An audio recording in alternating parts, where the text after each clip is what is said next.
channel Ngulik Horor.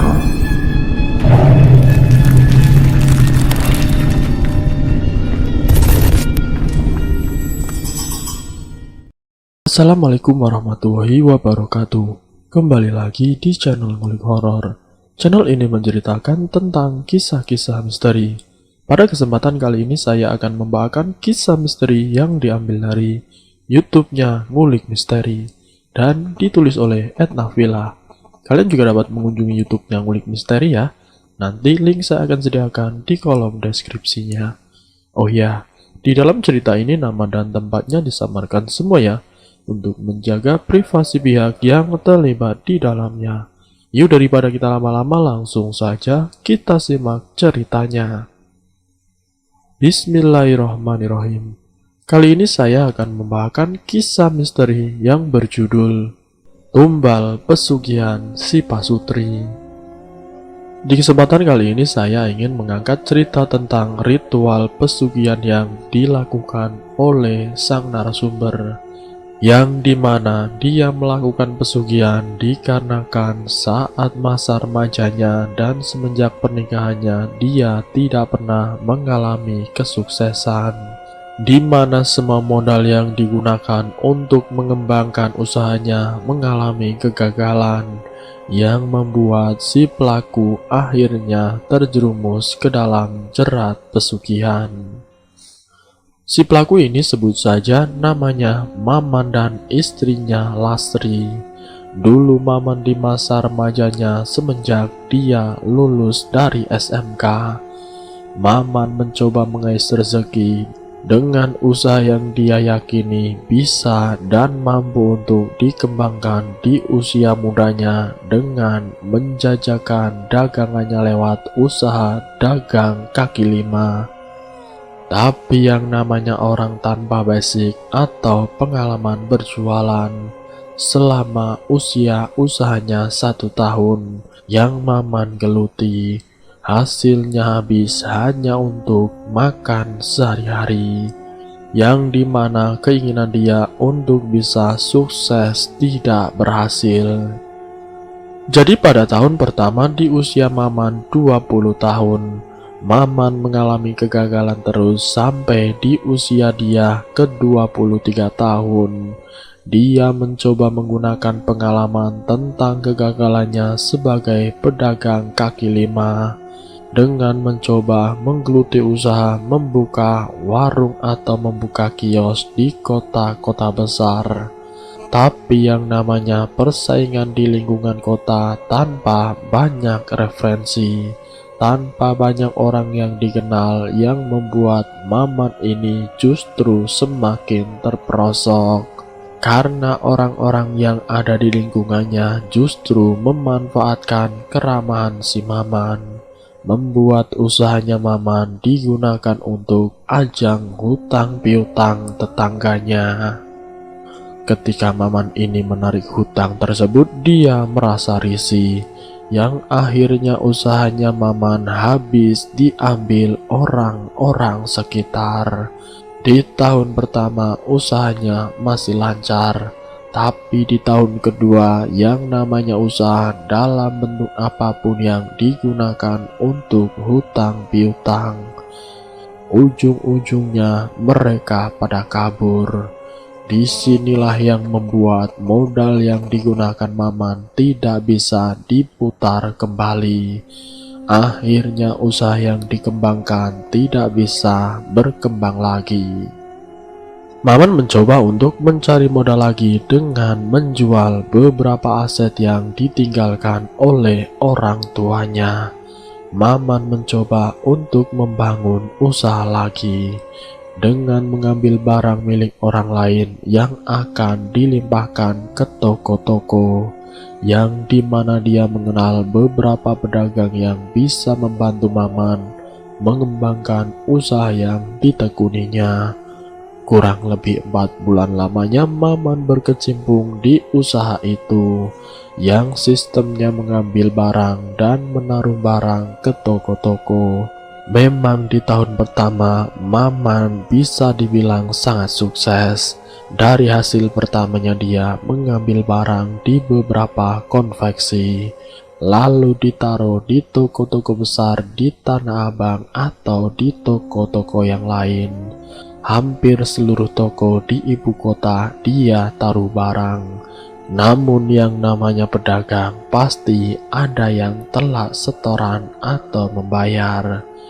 Lagi-lagi inilah yang membuat Maman harus memutar otak ketika menggunakan barang yang akan ditaruh di toko tersebut.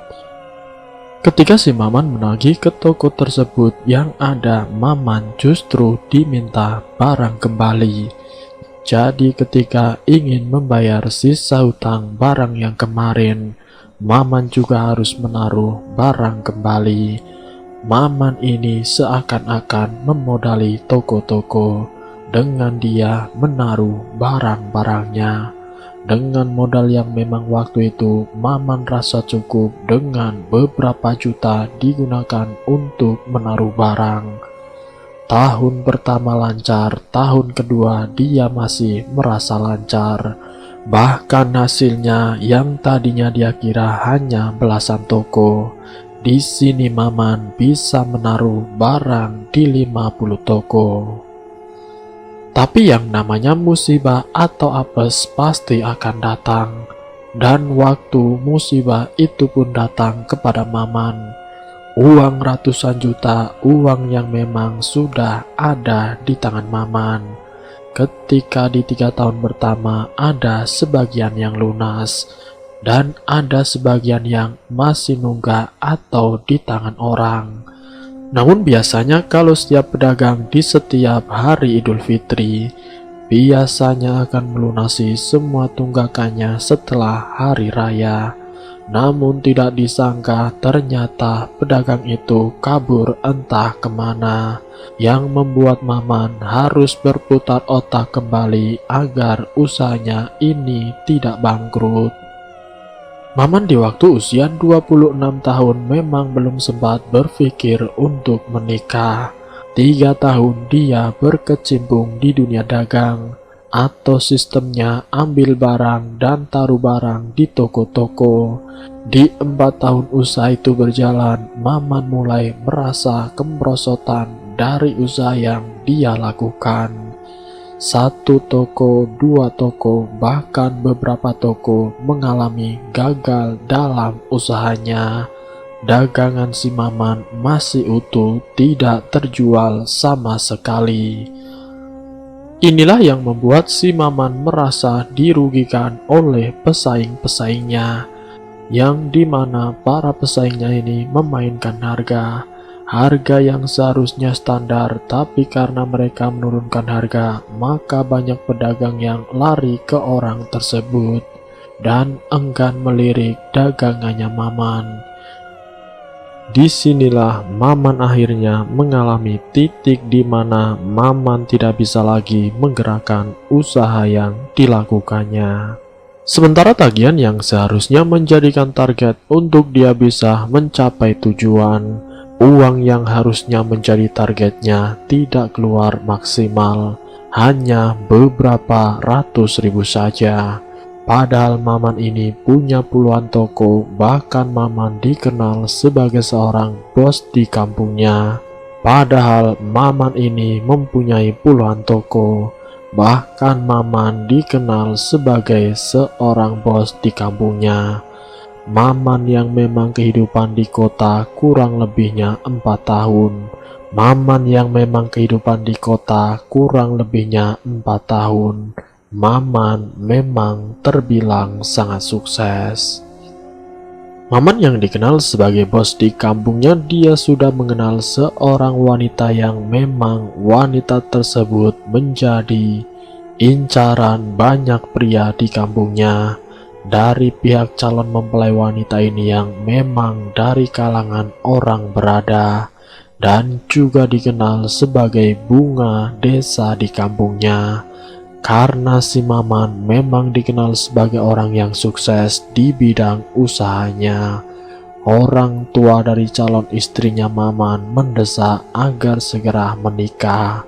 Karena mertuanya yakin kalau si Maman bakal bisa membahagiakan anaknya, yaitu calon istrinya Maman. Sebut saja namanya Lastri. Lastri yang dikenal sebagai bunga desa dengan segala kemewahan yang dia miliki. Karena memang Lastri ini dari golongan orang berada, dan juga Lastri berpenampilan sangat menarik. Karena desakan dari orang tuanya Lastri, Maman akhirnya mau tidak mau di tahun di mana dia sendiri yang pada waktu itu sedang mengalami kesulitan, walaupun dengan hutang-hutang dari tetangga atau orang-orang sekitar, yang memang barang-barangnya ini diambil untuk memasok ke toko-toko yang sudah menjadi resellernya. Dengan hutang piutangnya itu, akhirnya Maman melangsungkan pernikahannya dengan sangat mewah. Bahkan pernikahan Maman dengan Lastri ada hiburannya, ada pengajiannya, dan juga ada wayang goleknya, yang 3 hari 3 malam ini tidak ada hentinya.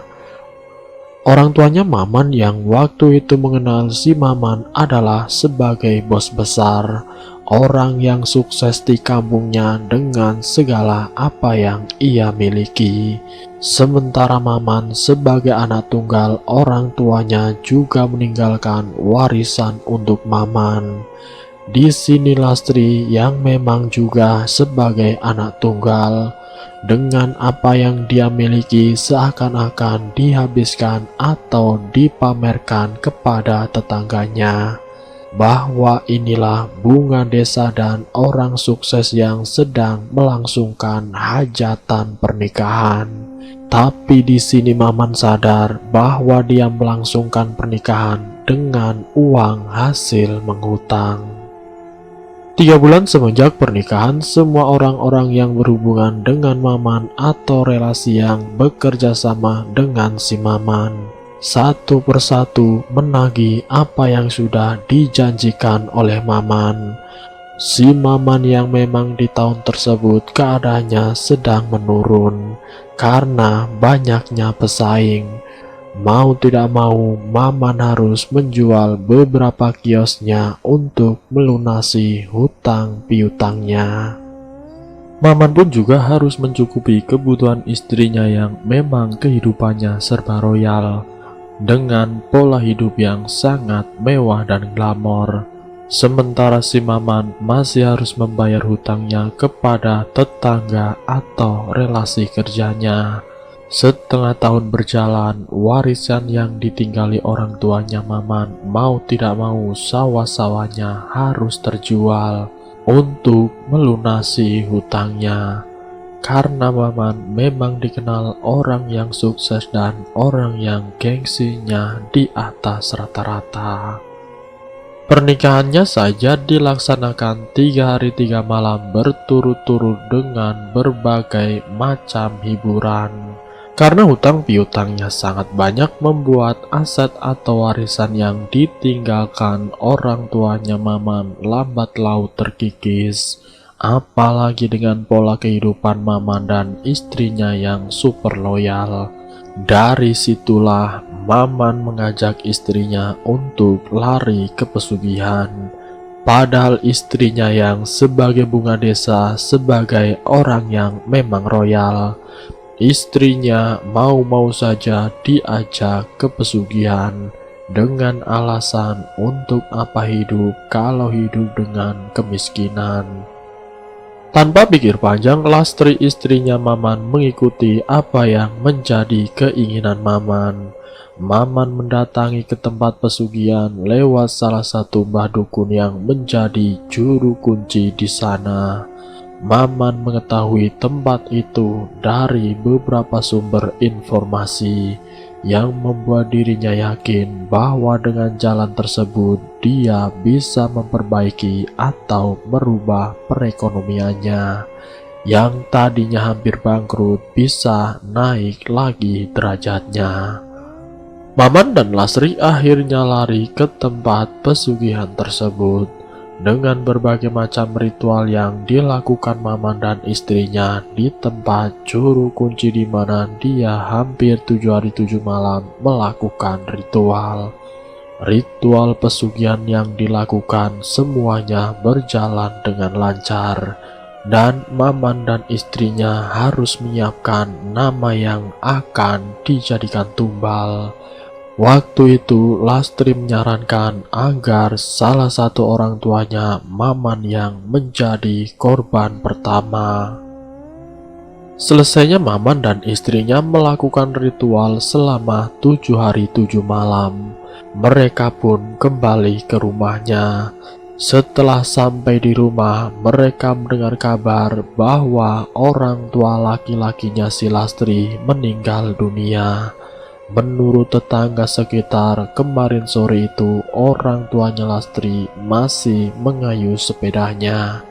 Tapi beberapa jam semenjak obrolan mereka, orang tuanya Lastri pulang ke rumah dan secara mendadak meninggal dunia.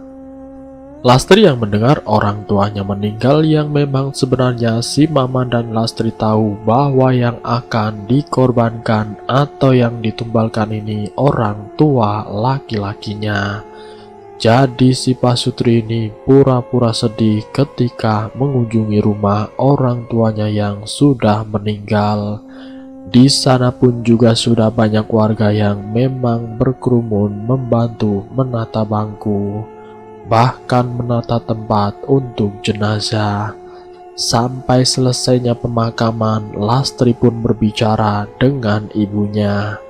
Seakan-akan Lastri merasa kehilangan dan sedih. Namun sedihnya hanya dalam bentuk fisik, tapi tidak di hatinya.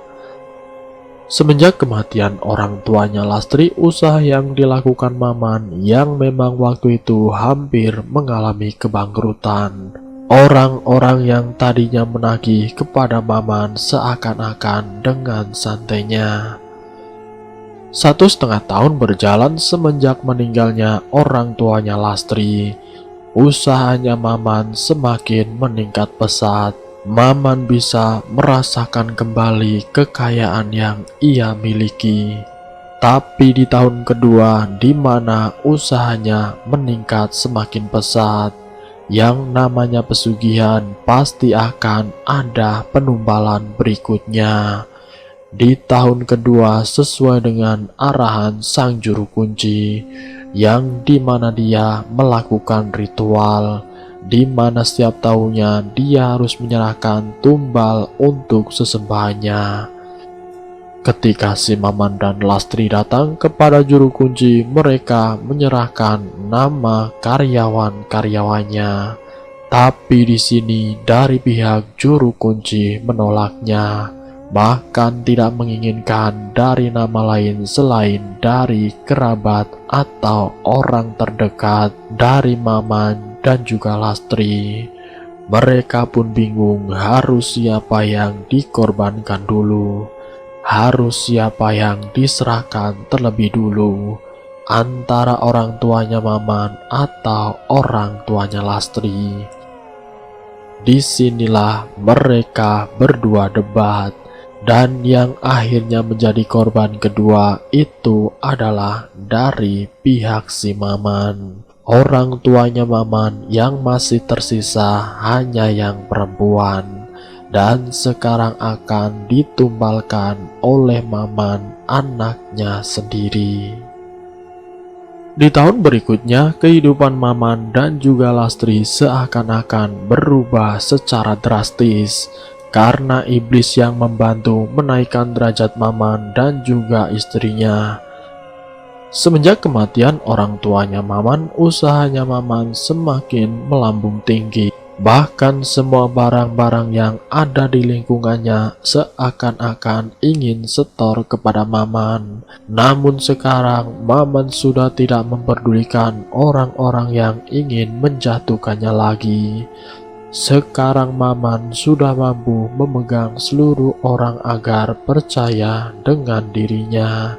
Sementara Lastri yang kehidupannya sangat mewah dengan kesibukannya. Setiap hari berbagai macam acara arisan dihadirinya, yang istrinya tidak pernah memikirkan bagaimana Maman mendapatkan uang. Di sini Maman ingin memberhentikan istrinya agar tidak berlebihan, karena jin atau iblis yang membantu memperkaya dirinya dan juga istrinya. Uang yang dihasilkan itu hanya bisa digunakan untuk hiasan semata, tapi tidak untuk kesenangan dirinya atau kebutuhan lahir batin si pelaku pesugihan. Di tahun berikutnya, kehidupan Maman dan juga Lastri seakan-akan berubah secara drastis, karena iblis yang membantu menaikkan derajat Maman dan juga istrinya tidak rela kalau uangnya digunakan untuk foya-foya. Di tahun ketiga, tumbal yang diserahkan yaitu ibunya si Lastri, orang tua yang memang mendidik dan membesarkan mereka semua menjadi korban atas kejamnya sifat gengsinya Maman dan juga Lastri. Ketika di tahun keempat, Maman dengan leluasa menumbalkan para karyawan-karyawannya bahkan secara beruntun, sampai membuat geger di lingkungan di mana ia tinggal, bahwa kekayaan yang dimiliki Maman dan juga istrinya semua bersumber dari pesugihan yang dilakukan mereka berdua. Ketika berita yang beredar tentang mereka berdua yang melakukan pesugihan, di sini para karyawannya yang memang menjadi target atau incaran untuk tumbal pesugihan mereka lebih waspada. Di antara salah satunya sebut saja namanya Anton. Ketika dirinya akan menjadi target dengan kelihayannya, dengan kepintarannya, si Anton berbekal dari pengalamannya di waktu ia tinggal di pesantren. Ketika Anton diberi uang sama si Maman, Anton tidak pernah mempergunakan uang itu. Anton mengetahui bahwa majikannya ini mempunyai hal yang tidak baik untuk dirinya, yang membuat Anton lebih waspada tentang pesugihan yang dilakukan oleh si Maman dengan istrinya. Anton waktu itu dia merasa akan dijadikan korban. Dia mengundurkan diri dari tempat di mana dia bekerja dengan Maman. Sementara 4 karyawan yang memang masih aktif bekerja dengan Maman. Di tahun ke-7 yang harusnya Maman menumbalkan si Anton, yang memang Anton ini adalah seorang santri dengan berbagai keyakinannya, dengan berbagai amalan doa yang dipanjatkan kepada Allah Subhanahu wa Ta'ala. Yang seharusnya Anton jadi korban justru berbalik arah menyerang kepada pelaku pesugihan itu, yaitu kepada istrinya Maman. Istrinya Maman yang seharusnya hidup nyaman, tenang, bahkan dengan segala kemewahan bisa dipamerkan kepada seluruh lingkungan desanya. Tapi kenyataannya dia sendiri yang menjadi tumbalnya. Maman ditinggalkan istrinya yang memang sangat dibangga-banggakan karena kecantikannya. Namun kematian istrinya ini membuat Maman merasa sangat kehilangan. Di bulan pertama semenjak kematian istrinya, Maman yang memang dikenal orang kaya di lingkungan sekitarnya. Tapi kekayaan ini yang membuat para tetangga merasa bahwa kekayaan yang dimiliki Maman ini tidak sewajarnya. Kabar tentang kematian istrinya, tentang keluarganya, dan juga karyawan-karyawannya membuat Maman benar-benar diketahui kalau dirinya melakukan ritual pesugihan. Semenjak kematian istrinya, Maman selalu melamun dan juga merenung, yang membuat Maman kelihatan seperti orang linglung atau depresi. ketika di mana Maman terlihat seperti orang yang setengah tidak waras. Di sini para karyawan-karyawannya yang masih bekerja dengan Maman, mereka memanfaatkan keadaan si Maman. Orang-orang kepercayaan Maman memanfaatkan keadaan tersebut, dan keadaan Maman yang tidak lagi membutuhkan kekayaannya. Uang tersebut sering dikembalikan kepada karyawannya. Sebenarnya karyawannya di sini tidak ada yang berani, tapi karena keadaan Maman yang depresi, mereka akhirnya memanfaatkan kesempatan tersebut. Sementara Maman sendiri tidak bisa mengurusi pekerjaannya lagi semenjak kematian istrinya. Sekarang Maman mengalami gangguan mental. Anton yang mengetahui keadaan Maman yang memprihatinkan, Anton pun mendatangi Maman. Anton yang melihat kondisi Maman yang memang mengalami gangguan mental, ia menyarankan Maman agar ikut dengannya ke pesantren dan mau menyesali semua perbuatannya, menyesali tentang ritualnya, tentang pesugihannya.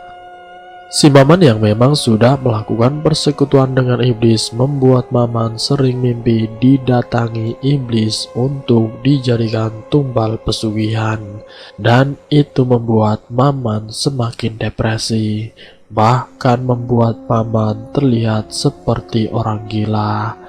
Kekayaan yang memang sebagian besar sudah diambil alih oleh karyawan-karyawannya membuat Maman mengalami kemerosotan secara materi.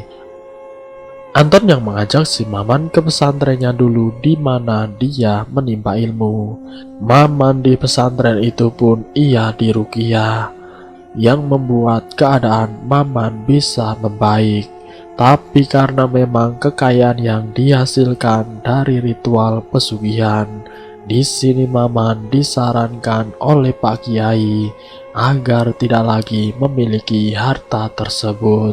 Semua harta yang memang menjadi kebanggaan Maman waktu di mana dia mengalami kejayaan.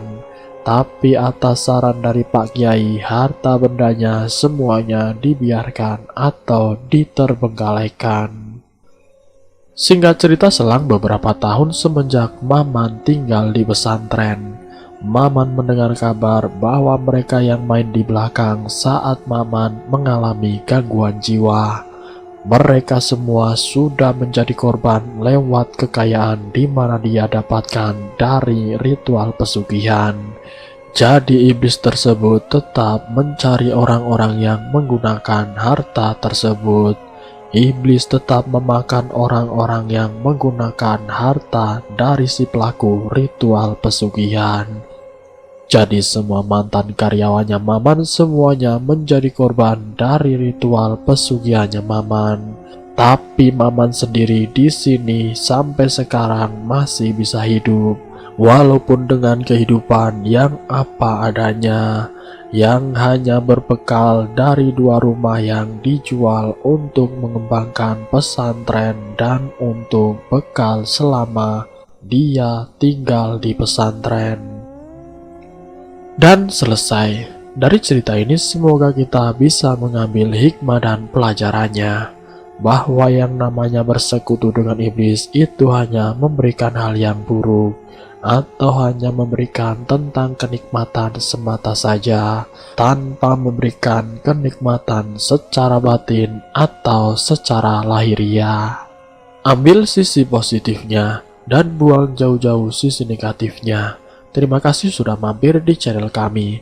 Jika kalian tertarik dengan video kami, silahkan tekan tombol like, share, dan komen. Tekan subscribe untuk mengikuti video kami yang selanjutnya. Wassalamualaikum warahmatullahi wabarakatuh.